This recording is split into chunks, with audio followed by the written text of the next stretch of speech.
Indonesia Jaya.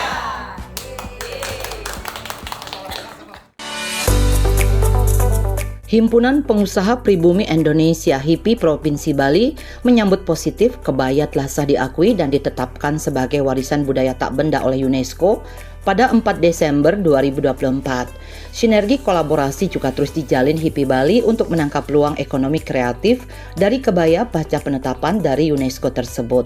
Dukungan tersebut ditunjukkan secara nyata oleh HIPI Bali dengan menguatkan sinergitas antara dunia usaha dengan UMKM, serangkaian menyukseskan acara talkshow temu bisnis dan pameran IKM 2024 yang digelar oleh Dinas Industri dan Tenaga Kerja Kabupaten Jembrane di atrium utama Trans Studio Mall TSM Denpasar pada Sabtu 14 Desember 2024.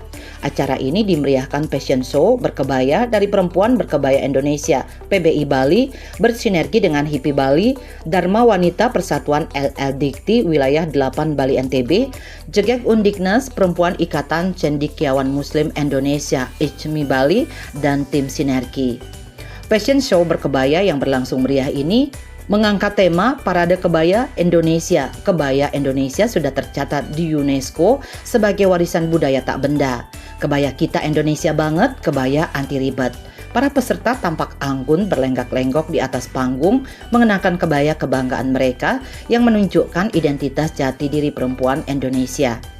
Rangkaian kegiatan ini ditutup dengan rapat koordinasi daerah Rakorda HIPI Bali 2024 yang mengusung tema penguatan ekonomi hijau untuk mewujudkan ketahanan pangan dan kesejahteraan HIPI se-Bali.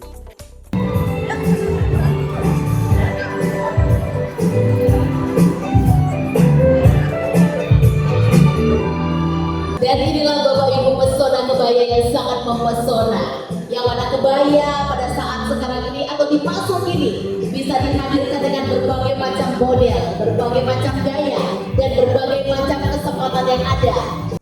Seperti diketahui, kebaya sudah dicatatkan dan diakui sebagai warisan budaya tak benda oleh UNESCO dan hal ini menjadi peluang bisnis bagi UMKM, khususnya di bidang fashion, kreativitas produk kebaya lebih bergeliat.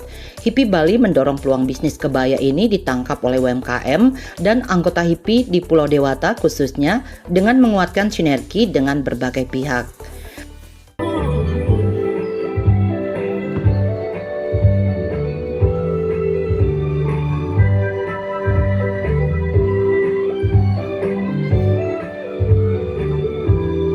Mall Bali Denpasar Bapak Ibu dengan pesona yang sangat memukau. Mari kita bersama-sama bangga menggunakan kebaya karena kebaya tidak lekang oleh waktu Bapak Ibu. Kebaya bisa digunakan oleh remaja, oleh anak-anak, oleh kita para ibu-ibu, dan kita lestarikan budaya kebaya sebagai warisan budaya leluhur yang tidak akan lekang dimakan oleh waktu.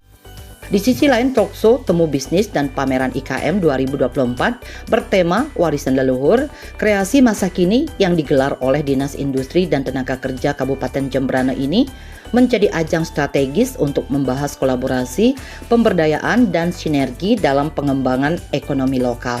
Talkshow ini menghadirkan 3 narasumber kompeten yang mengupas isu-isu penting bagi kemajuan industri kecil dan menengah IKM serta pemberdayaan perempuan. Ketua Umum HIPI Bali Dr. Gungtini Gordo membuka diskusi dengan menekankan pentingnya sinergi antara pengusaha pribumi dan pelaku IKM sebagai kunci keberlanjutan ekonomi daerah. Ketua Umum HIPI Jembrane IKD Rondi Gunawan memaparkan pentingnya kolaborasi pengusaha pribumi dalam mewujudkan ekonomi hijau dan kreatif. Di sisi lain, Ketua Dharma Wanita Persatuan DWP BDI Denpasar Nyonya Ayu Arga Mahendra menyoroti peran strategis perempuan dalam mendukung pertumbuhan sektor UKM melalui pemberdayaan.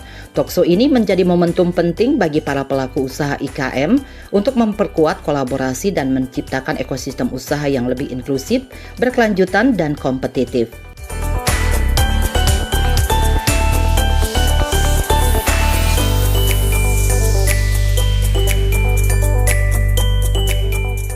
Narasumber pertama, Ketua Umum HIPI Bali, Dr. Kungtini Gorde, dalam paparannya terkait sinergitas dan peran antara pengusaha pribumi dan IKM menjelaskan, sinergi ini bukan sekadar wacana, melainkan sebuah aksi nyata yang diwujudkan melalui kolaborasi strategis. HIPI Bali memfokuskan perannya sebagai jembatan bagi pengusaha lokal dan IKM untuk mendapatkan akses kepada pembeli potensial, terutama bagi IKM yang telah mencapai tingkat menengah ke atas. Organisasi ini juga memberikan pendampingan agar pelaku usaha lokal dapat terus berkembang sekaligus memperhatikan kualitas produk yang dihasilkan. Dengan spirit sinergi Pangpada Payu, HIPI Bali menegaskan komitmen untuk menjaga kualitas produk lokal. Prinsip ini tidak hanya mendorong produk agar laku di pasar, tetapi juga memastikan bahwa setiap produk yang dihasilkan memenuhi standar mutu. Pendekatan ini mencerminkan visi HIPI untuk memprioritaskan keberlanjutan usaha melalui kolaborasi dengan berbagai komunitas yang menghargai produk lokal. Melalui kegiatan seperti pameran, HIPI Bali menunjukkan dukungan nyata terhadap pelaku IKM. Salah satunya adalah dengan langsung membeli dan menggunakan produk lokal, menciptakan hubungan timbal balik yang saling menguntungkan. Kungtini Gorde menegaskan bahwa kolaborasi merupakan elemen kunci untuk memastikan keberlanjutan dan pengembangan usaha lokal di Bali. Bagi HIPI, kolaborasi adalah harga mati dalam memperkuat daya saing ekonomi lokal. Sinergisitas Pangpada Payu, nah itu tagline kami. Jadi saya memakai payu dengan harga yang mungkin saya juga ada di kantong ya, kualitas bagus. Jadi Pangpada Payu itu kualitasnya tetap terjaga ibu ya, bukan hanya Pangpayu Gen.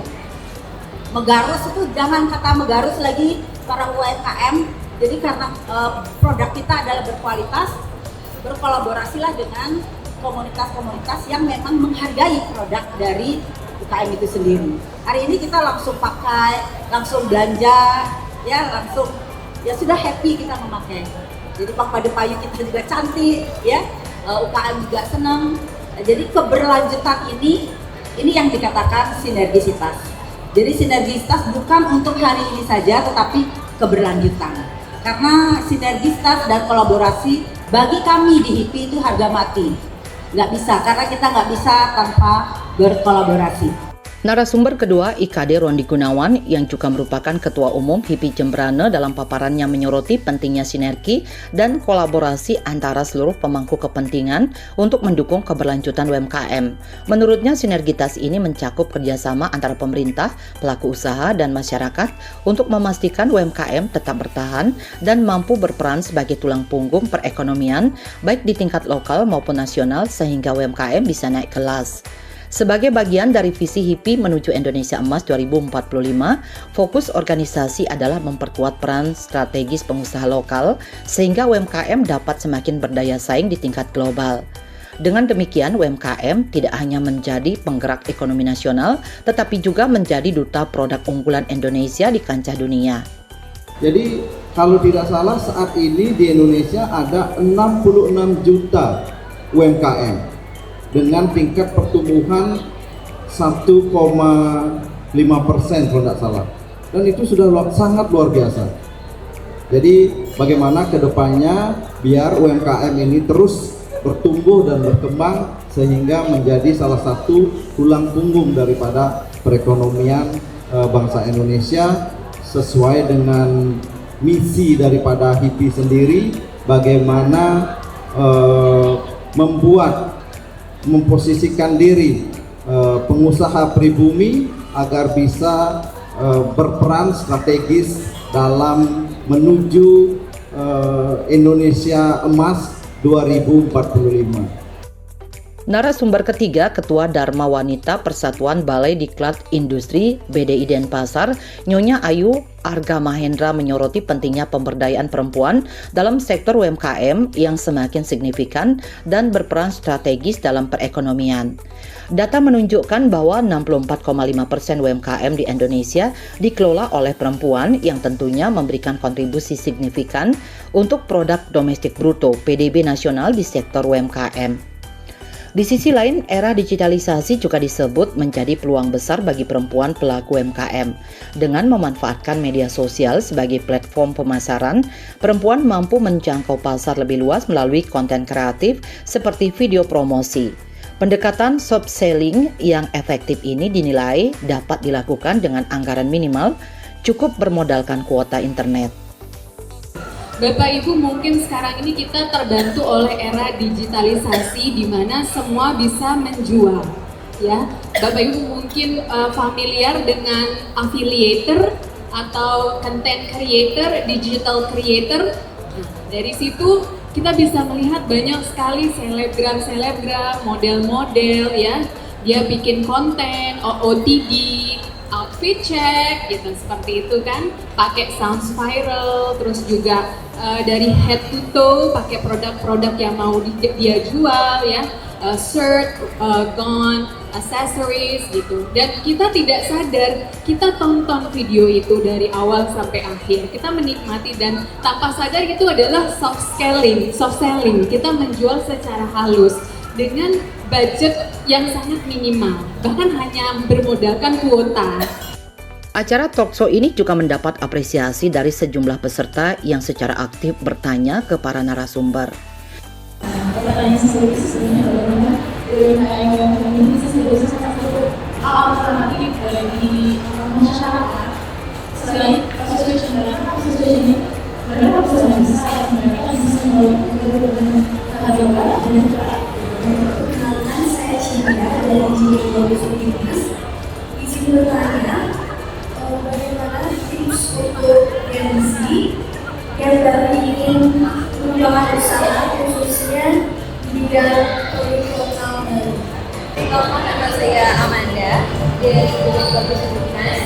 Di sini saya ingin bertanya, dari kita melihat perkembangan UMKM yang begitu besar, bagaimana tips untuk menumbuhkan sinergis promosi menjaga sinergi dari antar organisasi atau UMKM lokal agar dapat berkelanjutan? Sementara itu terkait dengan kegiatan temu bisnis dan pameran IKM ini, Made Duyari Lestari selaku Kepala Bidang Perindustrian, Dinas Tenaga Kerja dan Perindustrian Kabupaten Jembrana menjelaskan bahwa acara ini menjadi penutup dari rangkaian program sepanjang tahun 2024 yang bertujuan untuk meningkatkan kapasitas dan daya saing IKM di Jembrana. Acara puncak ini dirancang untuk mempertemukan para pelaku IKM dengan industri yang lebih besar dan berbagai pemangku kepentingan lainnya. Melalui temu bisnis dan bisnis matching, para pelaku usaha diberi kesempatan untuk menjalin kemitraan strategis yang dapat memperluas pasar dan meningkatkan kualitas produksi. Inisiatif ini juga bertujuan untuk menciptakan hubungan yang berkelanjutan antara IKM dan pihak-pihak yang dapat berperan sebagai mitra pengembangan usaha seperti HIPI Bali. Dan kenapa di Denpasar? Karena kami ingin mendekatkan para pelaku usaha kami atau pelaku IKM kami dengan buyer-buyer yang ada di Denpasar, di mana Denpasar merupakan pusat perekonomian yang ada di Provinsi Bali, sehingga kami yang berada jauh di Jembrana di ujung barat Pulau Bali bisa lebih dekat dengan para pelaku usaha yang lebih besar tentunya. Kami mengundang banyak stakeholder terkait, sehingga pelaku IKM kami itu bisa dilihat oleh stakeholder tersebut untuk bisa diajak bermitra, paling tidak mereka bisa menjadi seperti bapak angkat atau bisa membantu dalam hal pengembangan usaha mereka, seperti itu. Ketua Umum DPC HIPI Bangli, Idewo Ayu Supartini memberikan apresiasi terhadap penyelenggaraan temu bisnis dan pameran IKM ini. Menurutnya, kegiatan ini merupakan bentuk dukungan luar biasa dari pemerintah terhadap pengembangan UMKM, khususnya di Jembrana, sekaligus menjadi momentum penting untuk mendorong UMKM Bali agar terus maju dan mampu menembus pasar yang lebih luas termasuk di luar Bali. Sebagai bentuk dukungannya, Dewa Ayu Supartini secara langsung membeli dan menggunakan produk dari peserta pameran. Ia menilai tindakan ini sebagai wujud nyata komitmen pribadi maupun lembaga HIPI dalam mendukung kesejahteraan dan pengembangan bisnis pengusaha lokal, khususnya di Bali. Hal ini sejalan dengan spirit sinergi Pangpadepayu yang menekankan kolaborasi untuk memperoleh keuntungan bersama. pengusaha pribumi dengan kegiatan-kegiatan seperti ini saya sangat setuju sekali, luar biasa. Jadi di sini business matching, saling mendukung, bukan saling bersaing, tapi bagaimana kita maju bersama dengan event-event seperti ini, dengan banyak elemen masyarakat, sehingga UMKM kita, para pengusaha pribumi kita menjadi dapat digaungkan, dapat diinformasikan ke masyarakat banyak. Dan tentunya Bali dengan luar Bali, provinsi-provinsi lainnya juga sangat kami harapkan. Ini salah satunya dukungan saya secara pribadi adalah pang pada payu gitu ya, istilah ketua kami HIPI, bahwa bagaimana kita saling mensupport. Jadi pang pada payu, sama-sama diuntungkan istilahnya.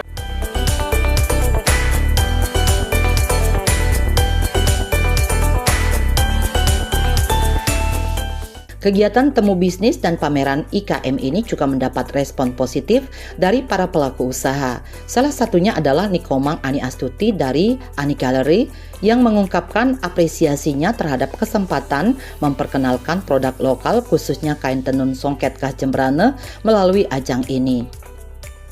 Saya apresiasi sekali dengan adanya temu bisnis dan pameran yang diadakan di TSM Denpasar. Nah, kebetulan kita mengadakan pameran di sini dapat memperkenalkan produk-produk lokal seperti kain tenun songket, terutama kita punya ciri khas Kabupaten Jembrana. Kalau penjualannya semakin kita mengikuti pameran, kita dapat memperkenalkan produk kita. Di samping itu kita sudah bisa bertemu dengan klien-klien, apalagi sekarang di TSM kita sudah ketemu dengan klien dari luar negeri. Sementara itu, Nata Kusuma dari Naraya Textile Garment mengungkapkan bahwa temu bisnis dan pameran IKM memberikan dampak signifikan bagi pelaku usaha UMKM di Jembrana. Menurutnya, acara ini membuka peluang bagi UMKM untuk naik kelas dengan meningkatkan eksposur produk mereka tidak hanya di tingkat lokal tetapi juga hingga mancanegara. Jadi menurut saya, opini saya, ini acara yang sangat berdampak bagi pelaku-pelaku usaha UMKM yang ada di Jembrana. Karena apa? Karena dengan begini, level UMKM di daerah Jembrana itu bisa scale up, bisa naik. Di mana exposure yang didapatkan dari pengunjung-pengunjung mall dan tidak cuma dari lokal, tapi dari mancanegara. Ibu Dharma dari Sekarngoneng menyampaikan harapannya terhadap dampak positif temu bisnis dan pameran IKM bagi pengusaha UMKM. Ia menekankan pentingnya kegiatan ini untuk memperluas jangkauan produk lokal Bali tidak hanya di pasar lokal tetapi juga hingga mancanegara. Sangat penting sekali momen ini untuk para UMKM. Jadinya poinnya kita sekaligus juga berpromosi. Ya. Promosi ya produk lokal Bali, UKM lokal Bali supaya bisa lebih dikenal di seluruh mancanegara, lebih luas gitu, lebih luas dikenal gitu. Karena kebaya tidak lekang oleh waktu Bapak Ibu, kebaya bisa digunakan oleh remaja, oleh anak-anak, oleh kita para ibu-ibu.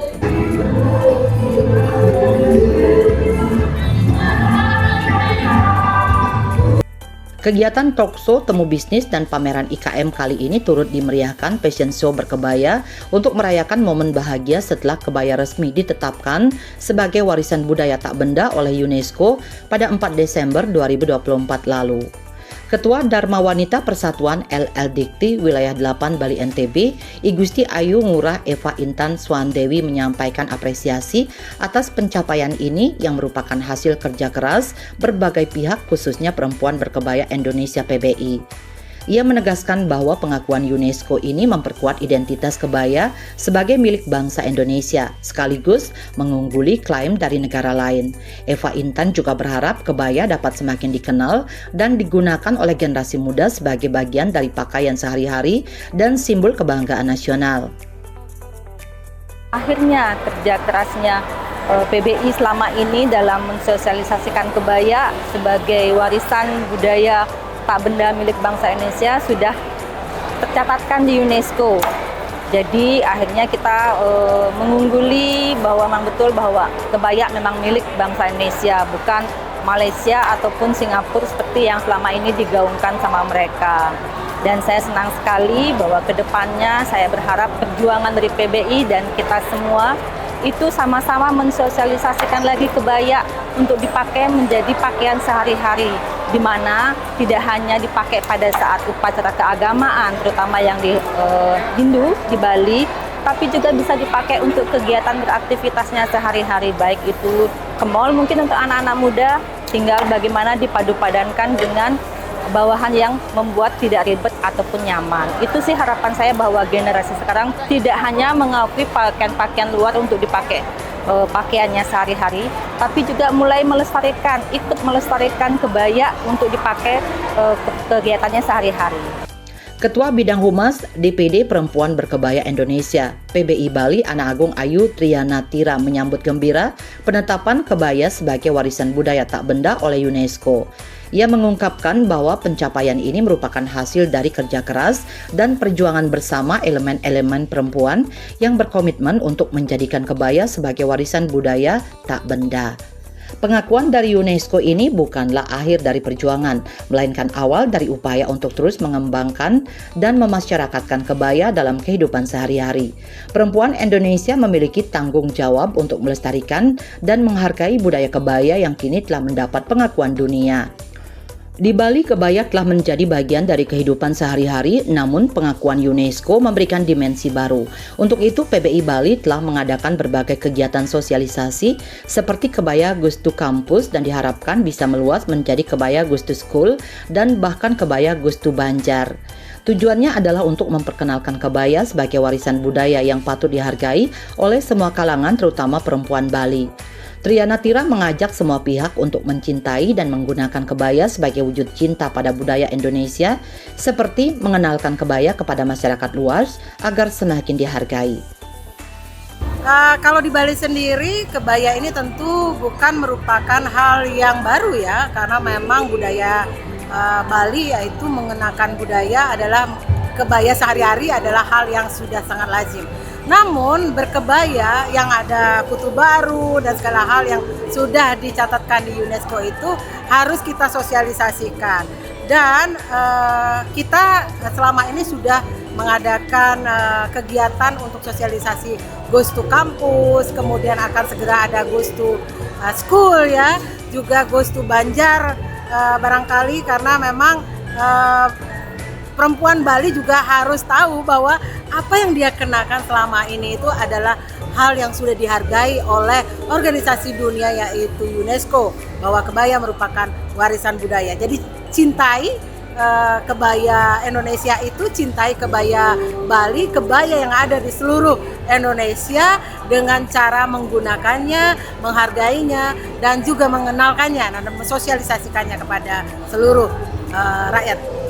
Hal senada juga disampaikan oleh Hajah Sri Subekti selaku Ketua Perempuan Ikatan Cendekiawan Muslim Indonesia ICMI Bali. Menurutnya, kebaya masa kini dapat dimodifikasi sehingga cocok digunakan dalam berbagai kesempatan.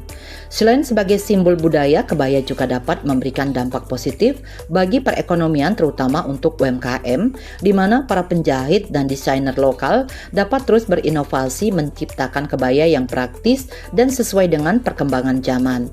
Dari sisi ekonomi, dengan semakin digencarkannya sosialisasi kebaya anti ribet, dapat meningkatkan cuan bagi para pengusaha UMKM.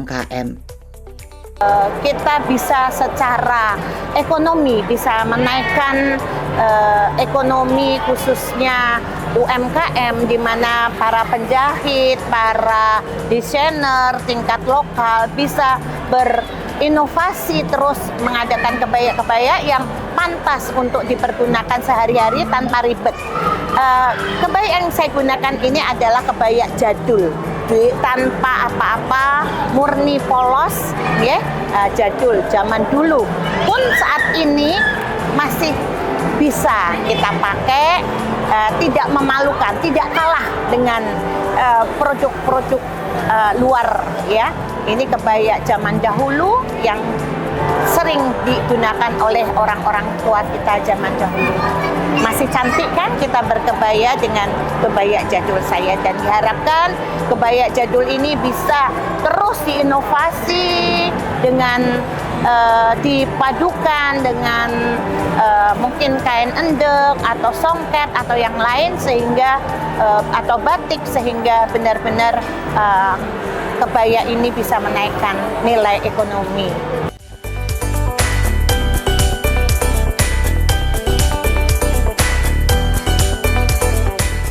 Kegiatan ini ditutup dengan rapat koordinasi daerah Rakorda Himpunan Pengusaha Pribumi Indonesia HIPI Provinsi Bali 2024 yang mengusung tema penguatan ekonomi hijau untuk mewujudkan ketahanan pangan dan kesejahteraan HIPI se-Bali.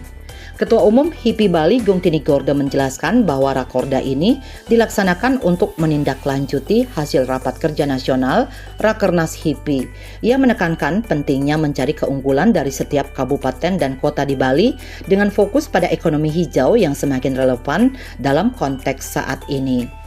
Gung Tini Gorda berharap agar semua produk UKM di Bali yang dihasilkan dapat memiliki wawasan lingkungan, mengedepankan keberlanjutan, dan tidak mengeksploitasi alam meskipun tetap mengutamakan pencapaian keuntungan. Jadi kami, Ibu Bapak yang hadir hari ini, Bu Kabid, HIPI ini kita akan mencoba hasil Rakernas kemarin, mencoba mencari keunggulan dari masing-masing kabupaten kota se-Bali. Misalnya, secara umum Provinsi Bali itu berkaitan dengan ekonomi hijau. Nah, harapannya kami bahwa semua produk dari UKM yang sekarang ini berwawasan lingkungan. Jadi boleh kita mencari keuntungan, tapi jangan sampai mencari keuntungan jangan mengeksploitasi lingkungan. Nah itu ya. Terus yang kedua, ekonomi hijau kami adalah bagaimana mengembalikan konsep bumi itu juga lestari melalui pupuk organik. Jadi tetap kita konsepnya berkelanjutan. Nah, sebentar rekor kami juga kami coba untuk bahwa ketahanan pangan dan untuk mensejahterakan kami di dalam pengurus itu penting. Kalau organisasi yang lain mungkin bisa hanya berorganisasi sosial sekali, tetapi di HIPI organisasi sosialnya jalan, cuannya juga harus dapat. Sementara itu, Ketua Umum HIPI Kabupaten Badung, Jenny Widiah, menyampaikan apresiasinya terhadap pelaksanaan Rakorda HIPI Bali yang kali ini dihadiri oleh para Ketua Umum dari seluruh kabupaten kota di Bali serta melibatkan diskusi kerjasama dengan pihak pegadaian. Ia juga mengungkapkan bahwa setiap kabupaten kota telah mengeluarkan ide-ide konstruktif terkait penguatan ekonomi hijau.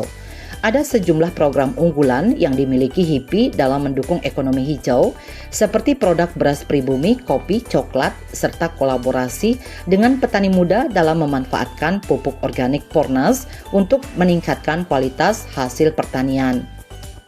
Kita semua berharap bahwa apa yang sudah dibicarakan hari ini, seperti misalnya produk-produk yang dimiliki oleh anggota kita bisa naik sama-sama, dan HIPI, produk-produk yang dibawa oleh anggota-anggota HIPI ini tidak hanya bisa dipasarkan di Bali tetapi juga nasional, juga ke internasional melalui ekspor produk. Untuk ekonomi hijau kita punya program-program unggulan seperti halnya ada beras pribumi, lalu kita punya kopi, kita punya coklat yang begitu banyak bisa dikembangkan. Juga kita bekerja sama dengan petani muda keren yang mereka juga punya pupuk organik. Dan juga pupuk yang sudah kita miliki, pupuk Pornas, itu bisa berkolaborasi sehingga hasil dari pertanian-pertanian ini bisa lebih maju dan berkualitas. Ketua Umum HIPI Kabupaten Buleleng Alfred Agustinus mengungkapkan bahwa dalam Rakorda HIPI Bali kali ini terdapat fokus khusus pada produk-produk UMKM yang berkaitan dengan kesehatan dan kecantikan, khususnya yang berhubungan dengan tren anti-aging atau penuaan dini. HIPI kini memiliki seorang dokter konsultan yang bersertifikat dan memiliki latar belakang sebagai spesialis dalam bidang anti-aging. Bagi para pelaku UMKM yang memiliki produk kesehatan, keberadaan dokter konsultan ini sangat penting. HIPI Bali siap memberikan dukungan untuk meningkatkan omset produk-produk kesehatan melalui pelatihan produk yang difasilitasi oleh ahli yang berkompeten di bidang anti-aging. Pelaku UMKM diajak untuk tidak ragu menghubungi HIPI Bali, membawa produk mereka untuk dipelajari dan mendapatkan bimbingan dari konsultan tersebut.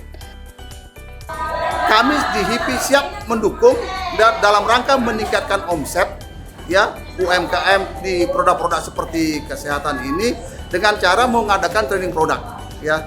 Dan tentu pembicaranya tuh benar-benar orang yang berlatar belakang spesialis anti-aging, dan kami memiliki itu.